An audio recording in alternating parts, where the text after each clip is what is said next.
భారత రాజ్యాంగ నిర్మాత సామాజిక సమానత్వం కోసం అణగారిన వర్గాల కోసం పోరాటాలు చేసిన డాక్టర్ బాబాసాహెబ్ అంబేద్కర్ గారి 66వ వర్ధంతికి చేసినటువంటి ప్రతి ఒక్కరికి పేరు పేరున ఉద్యమ నమస్కారాలు తెలియజేస్తున్నాము.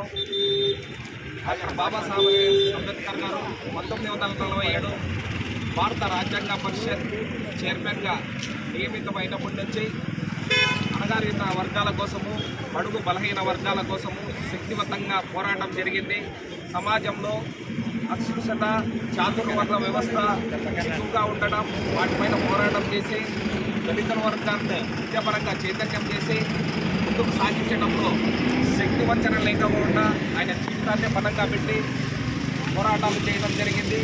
ముఖ్యంగా ఆయన యొక్క ఆశయాలలో మహిళలు అభివృద్ధి చెందాలని, అలాగే ముఖ్యంగా మన పారిశుద్ధ కార్మికులైతేనేమి కార్మిక వ్యవస్థ ఆ కాలంలో 12 గంటలు 14 గంటలు ఉండేదాన్ని 8 గంటలు చేసిన గొప్ప మహానుభావుడు అంటే డాక్టర్ బిఆర్ అంబేద్కర్ గారే అని కార్మిక చట్టాలను నిర్మించడంలో కూడా కీలక పాత్ర పోషించాడని ఈ సందర్భంగా తెలియజేస్తున్నాను.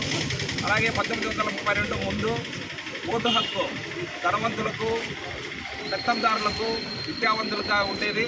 నా జాతి ముందుకు పోవాలంటే ఈ 20 సంవత్సరాల నిండిన ప్రతి ఒక్కరికి కులము, మతము, వర్ణము, లింగము భేదాలు లేకపోకుండా ప్రతి ఒక్కరికి ఓటు హక్కుతోనే నా జాతి ముందుకు పోతుందని, ప్రతి ఒక్కరికి ఓటు హక్కు కల్పించిన గొప్ప మహానుభావుడు ఎవరంటే డాక్టర్ బిఆర్ అంబేద్కర్ గారని. ఆ ఓటు హక్కును సద్వినియోగం చేసుకొని మన జాతిని ముందరికి తీసుకొని పోవడంలో మనపైనే బాధ్యత ఉందని నేను ఈ సందర్భంగా తెలియజేస్తున్నాను. అలాగే ఆ రోజు అంబేద్కర్ గారు రిజర్వేషన్ల కోసం పోరాటం చేసినప్పుడు ప్రతికూల శక్తులు ఆ రిజర్వేషన్ల అడ్డుకట్ట వేయడంలో చాలా అనేకమైన పోరాటాలు చేయడం జరిగింది. అంతిమంగా రిజర్వేషన్లు సాధించడంలో డాక్టర్ బిఆర్ అంబేద్కర్ గారు విజయం సాధించారు. అలాగే మానశ్రీ మందకృష్ణ మాదిగన్న గారు కూడా మాదిగలు 58 ఉపకులాలకు న్యాయం జరగాలని 30 సంవత్సరాల నుంచి సుదీర్ఘ పోరాటం చేయడం జరిగింది. దానికి అనేకమైన వ్యతిరేక శక్తులు 30 సంవత్సరాల నుంచి అడ్డుకట్ట వేస్తున్నా కూడా ఆ మహానుభావుడు మాదిగల అభ్యున్నతి కోసము ఏబిసిడి వర్గీకరణ ద్వారానే మన మాదిగలు ఉన్నత స్థాయికి చేరుకుంటారనే ఉద్దేశంతో పోరాటం చేస్తూ రావడం జరిగింది. అందుకు ఆగస్టు 1వ తేదీ సుప్రీంకోర్టు ద్వారా రాష్ట్రాలు ఏబిసిడి వర్గీకరణ చేసుకోవచ్చనే చారిత్రాత్మక తీర్పు రావడము ఆ మహానుభావుని యొక్క గొప్పతనమే అని ఈ సందర్భంగా తెలియజేస్తున్నాను. జై మాదిగా, జై మందకృష్ణ.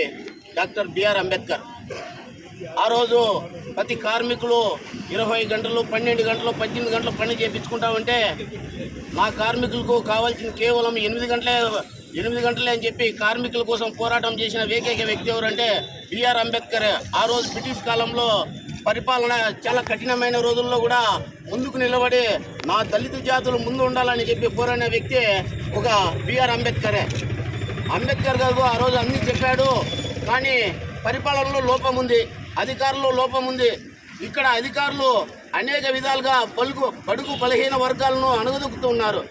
అలాంటి కాలంలో నా దళిత మాదిగ జాతికి అన్యాయం జరుగుతుందని చెప్పి ఎంఆర్పిఎస్ వ్యవస్థాపకుడైన మందకృష్ణ మాదిగ ఈ పొద్దు ముందుకు వచ్చి 30 ఏళ్ళ పోరాటం చేసి 30 ఏళ్ళ పోరాటంలో ఎస్సీ మాదిగలకు అన్యాయం జరుగుతుంది, ఉద్యోగాల్లో అన్యాయం జరుగుతుంది, చదువుకున్న విద్యార్థులకు అన్యాయం జరుగుతుందని పోరాడిన వ్యక్తి మందకృష్ణ మాదిగన్న.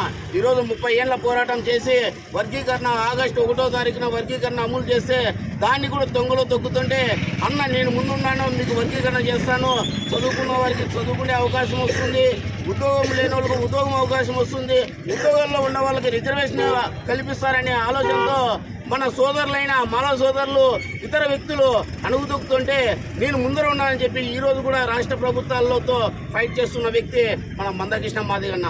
ఈరోజు కూడా మనం ఒకటే ఆలోచించండి, మనం ఎంత పోరాటం చేసి ఎన్ని చేసుకున్నా కూడా మనము ఐకమత్యంగా ఉండి ఐకమత్యంతో సాధించుకోకపోతే రాబోయే రోజుల్లో మనకు పుట్టగతులు ఉండవు, మళ్ళా కూడా నా భూతే నా భవిష్యత్తు అనే కాలానికి వెళ్ళిపోతాము.